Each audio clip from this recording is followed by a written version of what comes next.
Hello friends, chase the goal के इस online platform पे आपका एक बार फिर से स्वागत है। हम साइंस बायोलॉजी पढ़ रहे थे और साइंस बायोलॉजी में हमने हमारा सर्कुलेटरी सिस्टम यानी कि परिसंचरण तंत्र जो है वो शुरू कर रखा था। परिसंचरण तंत्र के बारे में कई सारी महत्वपूर्ण जानकारियां जो हैं वो हम आपके साथ साझा कर चुके हैं, जैसे कि किस प्रकार से हार्ट के द्वारा ब्लड सर्कुलेशन जो है उसको परफॉर्म किया जाता है, किस प्रकार से हार्ट जो है वो हमारी बॉडी के अंदर ब्लड को पंप करता है और कैसे हार्ट जो है वो वेन या शिराओं के द्वारा ब्लड को वापस रिसीव करता है और ब्लड को कहाँ पहुंचाता है, हमारे लंग्स या हमारे फेफड़ों में पहुंचाता है। वहां से ब्लड क्या होता है, वहां से ब्लड का ऑक्सीजनेशन होता है और वही ऑक्सीजनेटेड ब्लड वापस हार्ट रिसीव करता है और फिर उसको दोबारा से हमारी बॉडी में पंप कर देता है। तो ये सारी की सारी इंफॉर्मेशन हम अब तक की अपनी लास्ट क्लास के अंदर देख चुके हैं। ठीक है, आज जो हम डिस्कस करेंगे वो कुछ छोटी मोटी इंफॉर्मेशन है जो कि पिछली हमारी क्लासों में रह गई थी।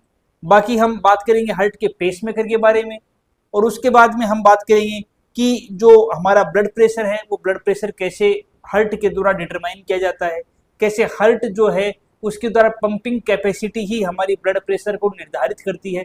इन सब चीज़ों के बारे में हम आज की क्लास में डिस्कस करेंगे। तो पहले जो कुछ छोटे छोटे पॉइंट्स हैं उनको और देख लेते हैं। जैसे कि लास्ट क्लास में हमने आपको क्या बताया था, लास्ट क्लास में हमने बात की थी, एक मैंने आपको बताया था हार्ट रेट के बारे में, हार्ट रेट के बारे में। हार्ट रेट का मतलब क्या होता है, हार्ट रेट का मतलब होता है हृदय दर, यानी कि एक मिनट में, एक मिनट में हमारा जो हार्ट है वो कितनी बार बीट करता है। ठीक है, कितनी बार बीट करता है। ठीक है, एक मिनट में हमारा हार्ट कितनी बार धड़कता है उसको हम क्या बोलते हैं, हार्ट रेट बोलते हैं या हार्ट बीट बोल देते हैं। ठीक है, कितनी बार धड़कता है एक मिनट में, तो हमने आपको वहां पर रेंज बताई थी कि 60 से लेकर के 100 बीट पर मिनट क्या होता है, ये एक मिनट में हमारा हार्ट धड़कता है। अगर एक वयस्क पर्सन की बात करें तो उसमें क्या बताया था कि 72 बीट पर मिनट क्या होता है, हृदय की धड़कने की दर होती है। ठीक है, अब जो रेंज हम बताते हैं उसका फायदा क्या होता है, अगर 60 से कम हार्ट रेट हो तो नुकसानदायक और 100 से अधिक हार्ट रेट हो तो नुकसानदायक। अगर हार्ट रेट जो है वो less than 60 beat per minute है तो इसका मतलब क्या हुआ, इसको हम बोलते हैं ब्रेडीकार्डिया। एक टर्म है, वो टर्म काम में लेते हैं, कौन सा, वो टर्म काम में लेते हैं हम ब्रेडीकार्डिया। और अगर हमारी heart rate greater than 100 beat per minute आती है, बीट पर मिनट आती है, तो उसके लिए हम एक टर्म काम में लेते हैं टेकी कार्डिया। ये टर्म आपको याद रखने हैं। कौन कौन से दो टर्म काम में लिए हमने, कि एक मिनट में हार्ट के द्वारा कितनी बार पंपिंग की गई है, हार्ट कितनी बार बीट किया है, उसको हमने क्या नाम दिया, उसको हमने हार्ट बीट नाम दिया। एक मिनट में उसकी रेंज कितनी होती है, उसकी रेंज होती है आपकी 60 से लेकर के 100 बीट पर मिनट की। एवरेज एक वयस्क पर्सन में कितनी मानते हैं, 72 बीट पर मिनट मानते हैं।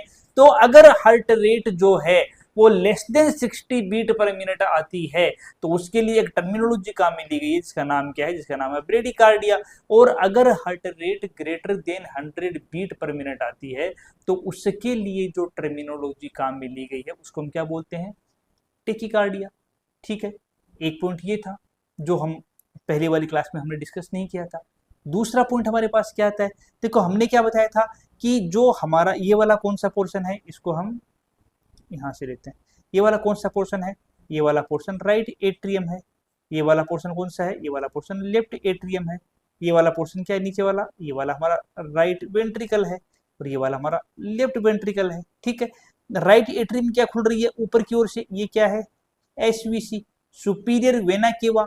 ये नीचे की ओर से क्या आ रही है, IVC inferior vena cava. Superior vena cava यहाँ पर ओपन हो रही है इस ओपनिंग के द्वारा, इंफीरियर वेना केवा यहाँ पर ओपन हो रही है इस ओपनिंग के द्वारा। सुपीरियर वेना केवा की ओपनिंग वाली जगह पर जो वाल्व पाया जाता है उसका नाम क्या होता है, उसका नाम होता है हवर्सियन वाल्व। क्या नाम है उसका? उसका नाम है हैवर्सियन वाल्व। और जो इंफीरियर वेना केवा वाली जगह पे जो ओपनिंग पाई जाती है उसका नाम क्या होता है? उसका नाम होता है Eustachian valve. Eustachian, sorry, valve. ठीक है। एसवीसी के ऊपर, सुपीरियर वेना केवा के ऊपर पाई जाने वाली ओपनिंग का नाम क्या है? तब तो कह देंगे हम हैवर्सियन वाल्व है। यू आपकी जो इंफीरियर वेना केवा है उसके ऊपर पाई जाने वाली ओपनिंग का नाम क्या है? तब हम बोल देंगे यूस्टेक इन्वॉल्व है। और यहां पर क्या होता है? यहां पर एक साइनस और पाया जाता है, ठीक है, जिसका नाम क्या होता है? उसका नाम होता है कोरोनरी साइनस। इसको यहां लिख सकते हैं, कोरोनरी साइनस। और इस कोरोनरी साइनस के ऊपर जो वाल्व पाया जाता है उसका नाम होता है थिबेसियन वाल्व। थिबेसियन वाल्व। तो टोटल कितने वाल आ गए यहाँ पे? टोटल यहाँ पे 3 वाल्वनुमा स्ट्रक्चर आ गई। कौन कौन सी? पहली आ गई हैवर्सियन वाल्व जो सुपीरियर वेना केवा के ऊपर पाया जा रहा है। दूसरा आ गया आपका यूस्टेकियन वाल्व जो कहाँ पाया जा रहा है? इंफीरियर वेना केवा या आईवीसी के ऊपर पाया जा रहा है। और तीसरा आ गया कोरोनरी साइनस के ऊपर पाया जाने वाला थिबेसियन वाल्व। एक्चुअल में क्या होता है कि ये कोरोनरी साइनस जो है ना, इसको हम आगे डिटेल से पढ़ेंगे। क्या होता है कि जैसे हमारा हार्ट जो है ये हमारी पूरी बॉडी को ब्लड सप्लाई प्रोवाइड करवाता है, उसी प्रकार हमारे हार्ट को भी तो जिंदा रहने के लिए ब्लड सप्लाई चाहिए, क्योंकि ब्लड सप्लाई के द्वारा ही तो न्यूट्रिएंट्स प्रोवाइड करवाए जाते हैं, ब्लड सप्लाई के द्वारा ही तो ऑक्सीजन प्रोवाइड करवाई जाती है। तो अगर हार्ट जो है वो भी तो एक सेल ही है, वो भी एक कोशिका ही है, ठीक है, एक मस्कुलर ऑर्गन है, ठीक है, मसल्स से मिलकर के बना हुआ है। तो उसकी जो सेल्स होती है उनको भी तो जिंदा रहने के लिए ऑक्सीजन चाहिए, उनको भी तो जिंदा रहने के लिए न्यूट्रिएंट्स चाहिए। तो वो कहाँ से मिलेंगे? उनको भी ब्लड सप्लाई के थ्रू ही मिलेंगे। तो हार्ट को जो ब्लड सप्लाई होती है वो किसके द्वारा होती है? हार्ट को ब्लड सप्लाई जिस आर्टरी के द्वारा होती है उस आर्टरी का नाम होता है कोरोनरी आर्टरी। ठीक है, हार्ट को ब्लड सप्लाई जिस आर्टरी के थ्रू होती है उस आर्टरी का नाम क्या होता है? उस आर्टरी का नाम होता है कोरोनरी आर्टरी। कोरोनरी आर्टरी वह आर्टरी होती है जो हार्ट की मायोकार्डियम को ब्लड सप्लाई प्रोवाइड करवाती है। हमने कितनी लेयर बताई थी आपको? हमने आपको 3 लेयर बताई थी। एक नया पेज ले लेते हैं, यहाँ पे हमने आपको 3 लेयर बताई थी। सबसे बाहर की एक लेयर बताई थी, ठीक है, एक हमने आपको सेकेंड नंबर की लेयर बताई थी ये वाली, और एक हमने बताई थी आपको थर्ड नंबर की लेयर जो सबसे इनर मोस्ट लेयर थी ये वाली। जो सबसे बाहर की लेयर थी उसको हमने क्या नाम दिया था? उसको हमने नाम दिया था पेरिकार्डियम। जो सेकंड नंबर की लेयर थी उसको हमने क्या नाम दिया था? मायोकार्डियम। और जो सबसे इनर लेयर होती है उसको हमने क्या नाम दिया था? एंडोकार्डियम। 3 लेयर बताई थी हमने। सबसे बाहर की लेयर क्या है? पेरिकार्डियम है। सेकंड नंबर की लेयर क्या है? मायोकार्डियम है। और सबसे अंदर की लेयर कौन सी है? वो आपकी एंडोकार्डियम है। तो ये वाली जो मायोकार्डियम है, ये जो हमारी मायोकार्डियम है ये वाली, ये मायोकार्डियम ही तो मसल फाइबर की बनी होती है, यही तो मस्कुलर लेयर है। तो मायोकार्डियम के द्वारा ही पंपिंग एक्शन को जनरेट किया जाता है। और जब मायोकार्डियम ये कॉन्ट्रेक्शन और रिलैक्सेशन वाला पंपिंग एक्शन जनरेट करती है तो ये फंक्शन कर रही है, ये वर्क कर रही है। और जब ये वर्क करेगी तो इसकी एनर्जी रिक्वायरमेंट बढ़ेगी, और जब इसकी एनर्जी रिक्वायरमेंट बढ़ेगी तो इसको एनर्जी चाहिए। एनर्जी कौन देगा? तो इसको एनर्जी प्रोवाइड करने का काम जो कर रहा है वो यहाँ पर एक आर्टरी आती है जिसका नाम कौन सा है? Coronary artery. बहुत ही इंपॉर्टेंट रोल होता है इस कोरोनरी आर्टरी का, क्योंकि जब भी हम कोई डिसऑर्डर पढ़ते हैं हार्ट के अंदर, चाहे आप हार्ट अटैक पढ़ लो तो वहाँ पर कोरोनरी आर्टरी का रोल है, चाहे आप एंजाइना पढ़ लो वहाँ कोरोनरी आर्टरी का रोल होता है, ठीक है। इसके अलावा और भी डिसऑर्डर्स हो सकते हैं जिनके अंदर क्या होता है, हमारी आर्टरीज अफेक्टेड होती हैं, ठीक है। हम उन डिसऑर्डर्स को यहाँ पे हम ऐसे किसी भी डिसऑर्डर को यहाँ पे डिस्कस नहीं करने वाले हैं जो आपके काम के लिए इम्पोर्टेंट नहीं है, ठीक है। तो ये हमने किसकी बात की? ये हम बात कर रहे थे हमारे इस पॉइंट की कि कौन कौन से वाल्व जो हैं वो हमारे हार्ट के अंदर पाए जा रहे हैं, ठीक है। यहाँ तक की बात क्लियर है। तो अब हम देख लेते हैं एक बार सर्कुलेशन का जो पॉइंट था उसको भी एक बार डायग्रामेटिक रूप से समझ लेते हैं।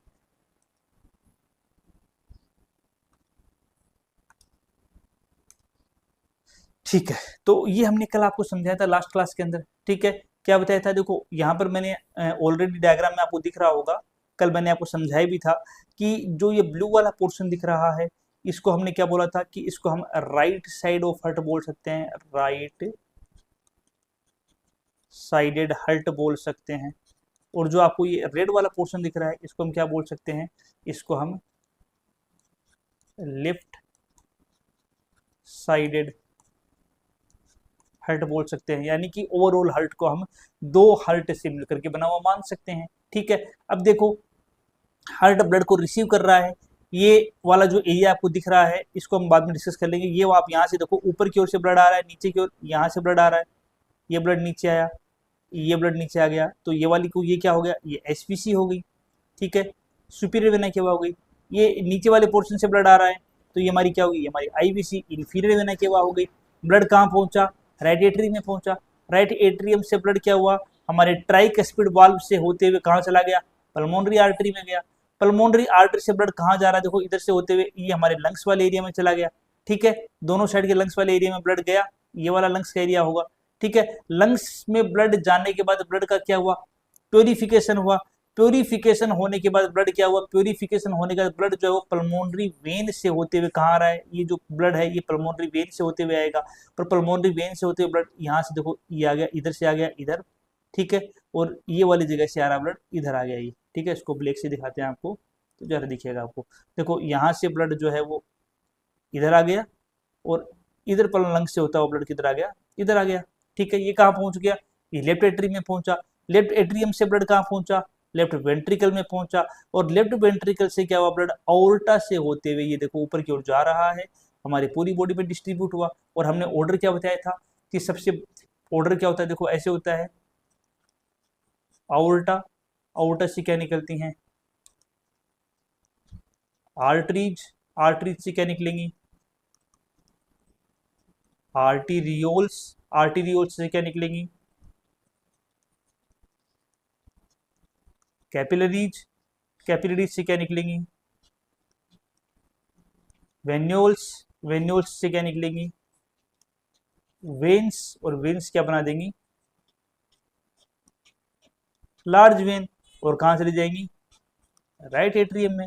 ठीक है, ये ओर्टा कहाँ से निकल रहा है, लेफ्ट वेंट्रिकल से। ठीक है, तो ये ओवरऑल क्या है, ये ओवरऑल हार्ट के द्वारा ब्लड सर्कुलेशन का एक राइट साइड वाले पोर्शन से कैसे होता है और लेफ्ट साइड वाले पोर्शन से कैसे होता है उसका एक लाइन डायग्राम था जो आपको बता रहा है कि कैसे ब्लड जो है वो हमारी बॉडी के अंदर सर्कुलेट होता है, डिस्ट्रीब्यूट होता है। यहाँ तक हमारे हिसाब से, मेरे हिसाब से आपको पूरा समझ में आया होगा। अब देखो क्या होता है कि नया पेज ले लेते हैं हम एक। ठीक है, हमने हार्ट के सर्कुलेशन के बारे में, हार्ट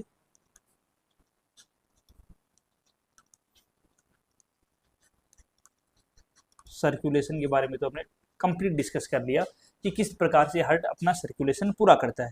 ठीक है, अब आप देखो कि हार्ट जो है उसमें दो चीजें होती हैं, एक तो होता है कॉन्ट्रैक्शन और एक होता है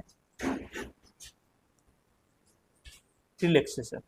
ठीक है, दो चीजें पाई जाती हैं, एक तो होता है कॉन्ट्रैक्शन, एक होता है हमारे पास रिलैक्सेशन। कॉन्ट्रैक्शन का मतलब क्या है, जब हार्ट कॉन्ट्रैक्ट हुआ। ठीक है, जैसे मान लो कि ये हमारा हार्ट था, लाइन डायग्राम से समझा रहे हैं आपको। ठीक है, ये हमारा हार्ट है, तो कॉन्ट्रैक्ट होगा तो किधर जाएगा, अंदर की ओर मूव करेगा, तभी तो प्रेशर जनरेट होगा। जब हार्ट कॉन्ट्रैक्ट होगा तो अंदर की ओर मूव करेगा, जिससे क्या होगा, प्रेशर जनरेट होगा। और जब प्रेशर जनरेट होगा, हार्ट कॉन्ट्रैक्ट होकर सिकुड़ेगा, तो जो हार्ट की ब्लड वेसल्स हैं, ब्लड वेसल्स कौन सी, मेनली ओर्टा वाली ब्लड वेसल्स, और मेनली कौन सी, पल्मोनरी आर्टरी। तो जब हार्ट कॉन्ट्रैक्ट होता है तो पल्मोनरी आर्टरी से ब्लड चला जाएगा किसके अंदर, लंग्स के अंदर, और अओर्टा से ब्लड जो है वो डिस्ट्रीब्यूट किया जाएगा बॉडी के अंदर। तो कॉन्ट्रैक्शन का मतलब क्या है कि हार्ट ब्लड को उस दौरान पंप कर रहा है। ठीक है, और रिलैक्सेशन का मतलब क्या है, अब जैसे रिलैक्सेशन की बात करें तो रिलैक्सेशन में क्या होगा, रिलैक्सेशन के दौरान जैसे मान लो ये हार्ट आपका, ठीक है। अभी ये अंदर की ओर प्रेशर लगा रहा था, रिलैक्सेशन के दौरान क्या होगा, हार्ट रिलैक्स करेगा, यानी कि कॉन्ट्रेक्शन के अपोजिट स्थिति ले लेगा, यानी कि क्या हो जाएगा, वापस अपनी पुरानी कंडीशन में आ जाएगा।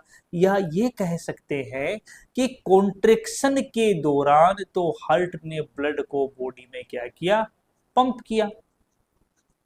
ठीक है, ब्लड पंप किया किसके अंदर, बॉडी के अंदर, या ब्लड पंप किया किसके अंदर, हमारे लंग्स के अंदर।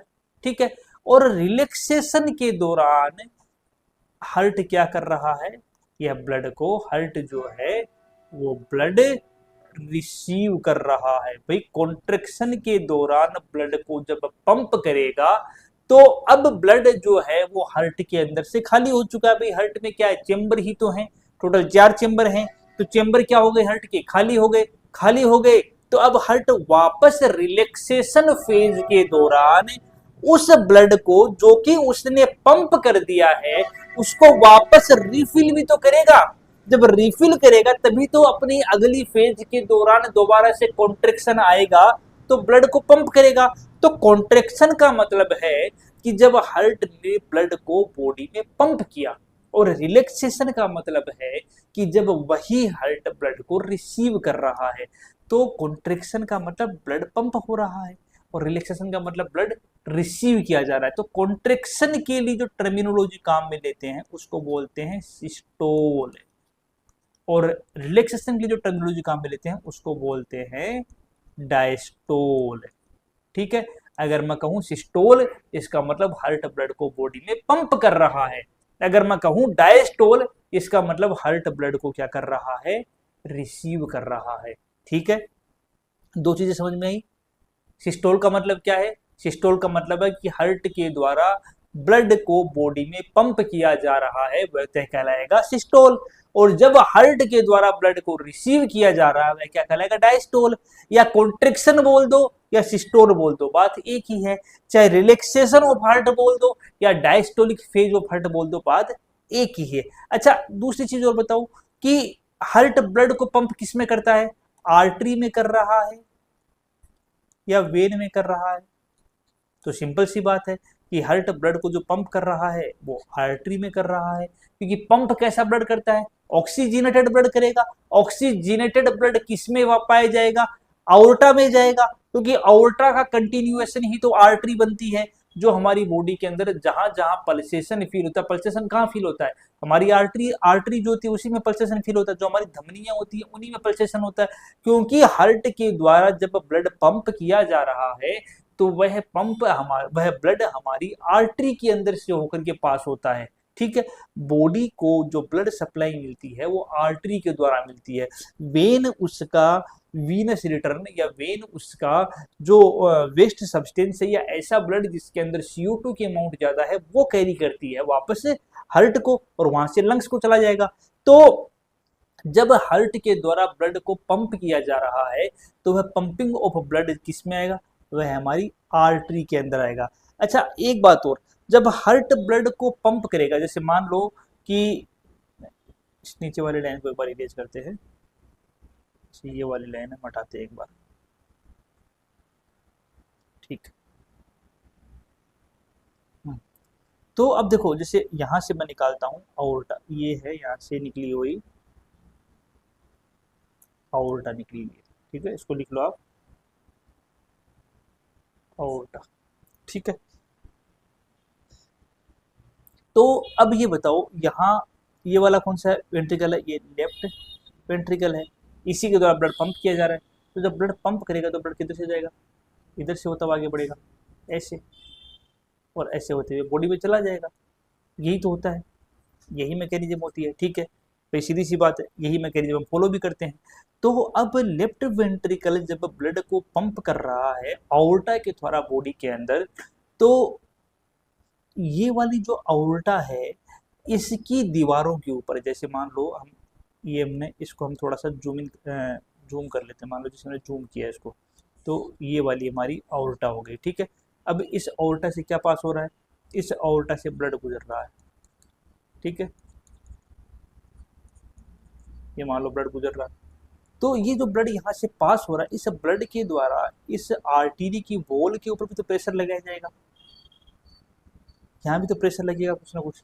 ऐसा तो है नहीं कि विदाउट प्रेशर ये फ्लो होता रहेगा भाई। जब हम क्या करते हैं, जैसे कि मान लो आप एक तो सिंपल नल चालू कर रहे हो, उससे पाइप लगा करके, तो पाइप में आप जब नल चालू करते हो तो जब प्रेशर ज़्यादा आता है पानी का, तो पाइप थोड़ी सी एक्सटेंड होती है, फैलती है। क्यों? वो इसलिए फैलती है कि पानी के द्वारा उस नल की सतह के ऊपर, पानी के द्वारा उस पाइप की सतह के ऊपर कुछ प्रेशर लगाया गया है, ठीक है, तभी वो थोड़ी सी फैल जाती है। और जब प्रेशर कम होता है तो पानी एकदम धीरे धीरे आता है, ठीक है। तो जब हमारा हार्ट अपनी सिस्टोल फेज के अंदर है, यानी कि जब हमारा हार्ट ब्लड को बॉडी में पंप कर रहा है, तो वह अधिक प्रेशर से भेजेगा या कम प्रेशर से? अधिक प्रेशर से भेजेगा। तो जब वह अधिक प्रेशर से भेजेगा तो उस दौरान उस ब्लड के द्वारा हमारी आर्टरी की वॉल के ऊपर प्रेशर लगाया जाएगा, और उसी लगाए गए प्रेशर को हम क्या बोलते हैं? ब्लड प्रेशर बोलते हैं, ठीक है। तो डेफिनेशन क्या निकली? ब्लड प्रेशर क्या बोल दिया, इसको क्या बोलते हैं? रक्त दाब बोलते हैं, ठीक है। क्या होता है रक्त दाब?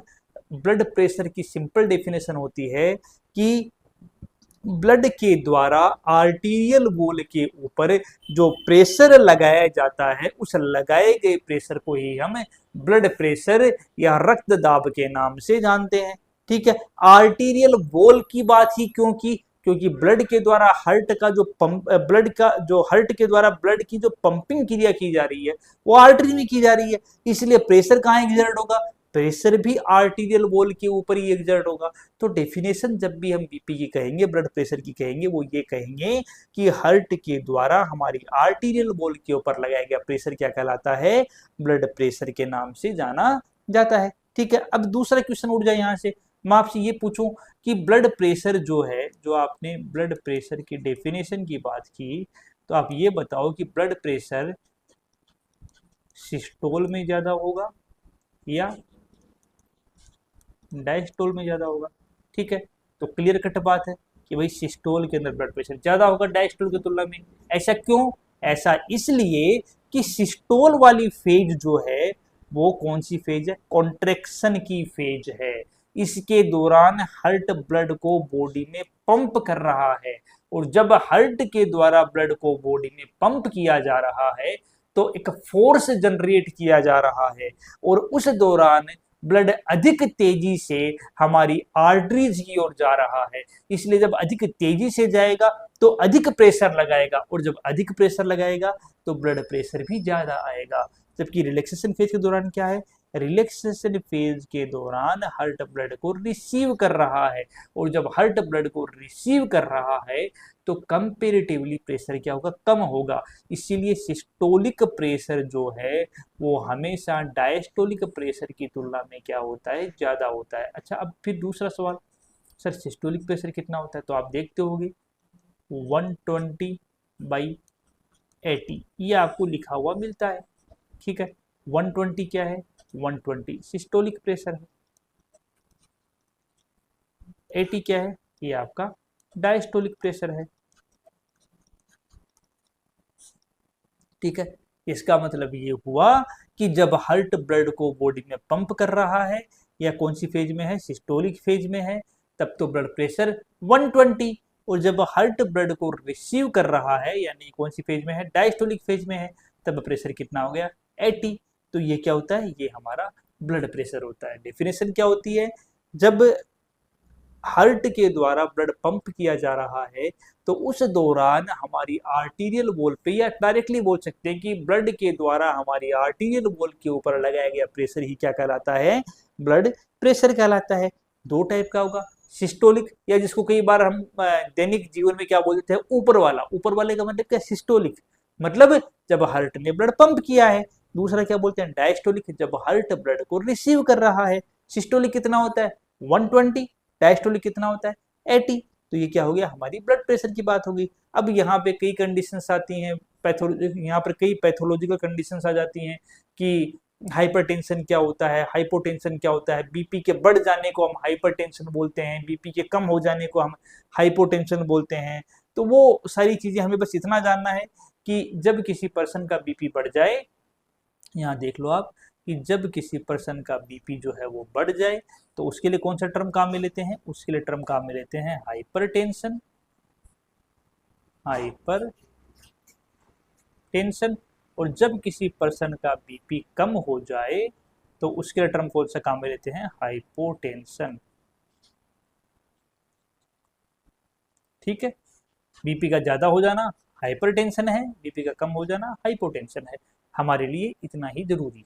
ठीक है, तो आज की क्लास में हमने क्या देखा, आज की क्लास में कुछ रिमेनिंग टर्मिनोलॉजी थी, हमने उनकी बात की। फिर हमने बात की किसकी, ब्लड प्रेशर के बारे में, कुछ हमने वाल्व्स की बात की जो हमारे बच गए थे, और हमने एक लाइन डायग्राम दिखाया था जिसके द्वारा हमने एक हार्ट सर्कुलेशन को आपको रिवाइज करवाया था। तो आज की क्लास में इतना ही करेंगे, बाकी हम अपनी नेक्स्ट क्लास के अंदर इस पॉइंट को कंटिन्यू करेंगे। उम्मीद कर रहे हैं कि आपको जो पढ़ाया जा रहा है वो समझ में भी आ रहा है और आपको यह पूरा का पूरा टॉपिक जो है वो अच्छा भी लग रहा है। आपको अगर ये अच्छा लग रहा है तो अपना जो भी रिस्पॉन्स आपको आता है वो हमें कमेंट बॉक्स में देकर जरूर बताएं। धन्यवाद।